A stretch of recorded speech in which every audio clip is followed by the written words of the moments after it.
Malatya olalı böyle gelin görmedi. Gelinlik düğüne yetişir değil mi abla? Kız bu ne sabırsızlık.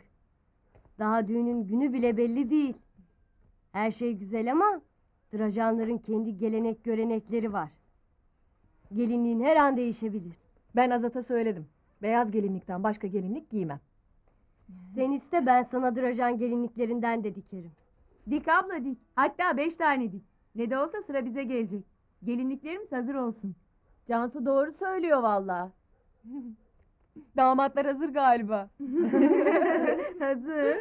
Beter olmuş bunlar ya. Ben bir telefon edebilir miyim? Tabii edebilirsin, buyur.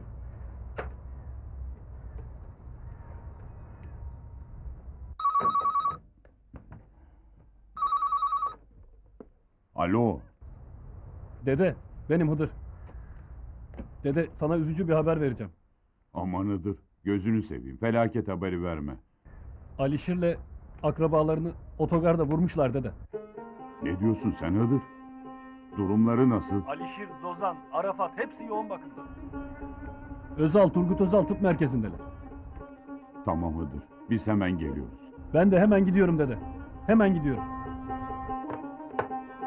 Mustafa kardeş, benim Mehmet amcam gelirse buradan doğruca hastaneye gittiğimi söylersin. Tamam, oldu.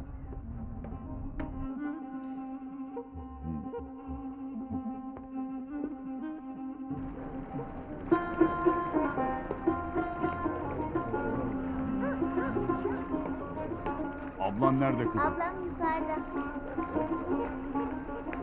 Hayırdır dede, bu ne telaş? Hiç sorma. Hısımlardan Alişir'i vurmuşlar. İnşallah kötü bir durum değildir dede. Nasıldır durumu? İyidir inşallah. İyidir de diyemem. Yoğun bakımdalarmış. Hem yalnız Alişir değil, Azad'ın bacısı Zozan ve yeğeni Arafat da var. Deme, yazık olmuş. Oo. Sıkılmışlar ya. Vallahi ne işte. Baba, güzel olmuş mu? Baba, Hazırlan, hastaneye gidiyoruz.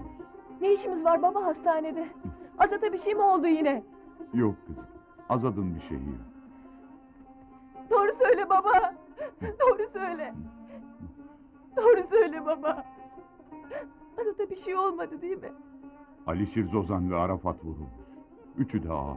Vakit kaybetmeden gidelim. Şunu tam anlat baba. Benim bildiğim bu kadar töre. Gidince öğreneceğiz. Hadi hazırlan töre. Üzülme. Bu kız hiç gülmeyecek mi?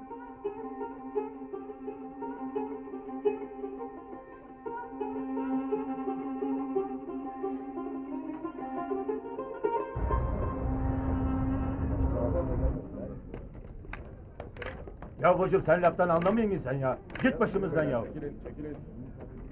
Arkadaşlar durun. Arkadaşlar lütfen biraz sakin olun. Berithan Ağa gereken bilgileri açıklayacaktır. Vurulanlar yaşıyor mu?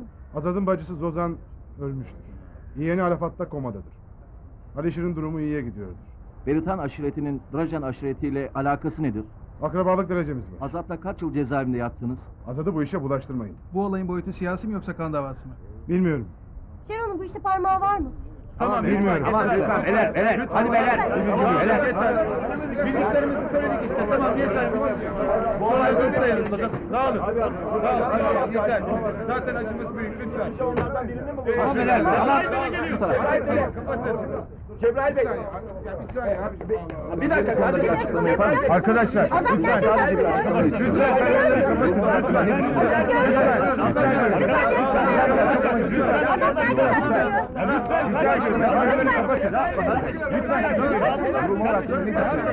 Bize söyler misiniz?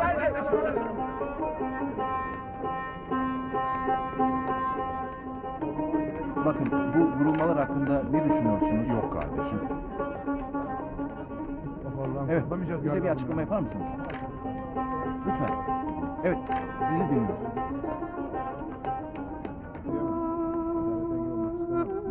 Her şey zamanla ortaya çıkacak. Melike abla merhaba. Rahatsız ettim ama aramadan edemedim. Efendim Aslı. Burada çok önemli olaylar oluyor. Ben altından kalkamayacağım. Sen de gelsen iyi olur. Bir de Malatya çıkarma başıma Aslı. Ama bir dakika. Aslında bir süre İstanbul'dan ayrılmak benim için de iyi olabilir. Anlat bakalım neler oldu orada? Neler olmadı ki? Önce ileride Boton aşiretinin başına geçmesi kesinleşen Küçük Koçer geldi hastaneye. Sonra Drajan aşireti lideri Alişir Drajan, yengesi Zozan ve onun oğlu Arafat vurularak geldi hastaneye. En son olarak da eski milletvekili Şero Katıroğlu'nun kardeşi Sadok Katıroğlu yaralı olarak getirildi. Bir de yanında avukat bir kadın. Ayrıca gizli işler çevirdiği bilinen Ankaralı Süleyman'ın da vurulduğu haberini aldım. Dur Aslı dur. Yavaş ol. Baştan anlat. Hiçbir şey anlamadım. Azat nerede? Yanlışın var. Azat burada yok. Biz de geldi sandık ama yanılmışık. Bana doğruyu söyle. Yavaş konuş Töre bacı. Beritan doğru söylüyor.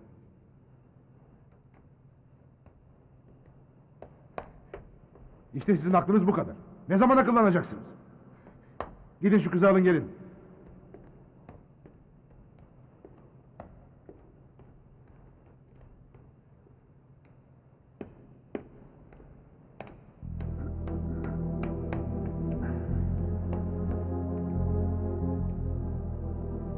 Azat.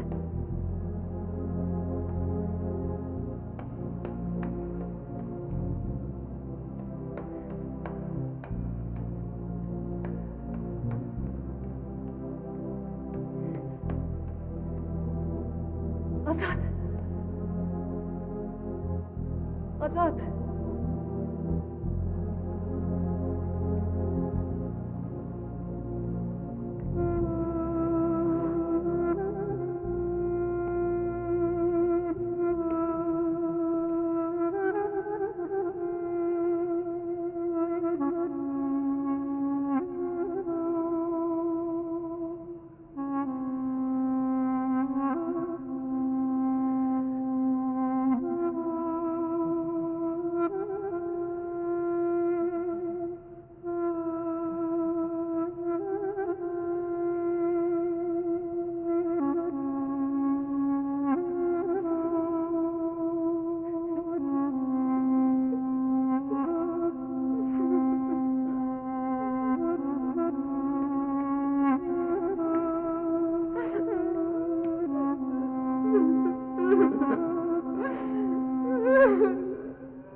Azat.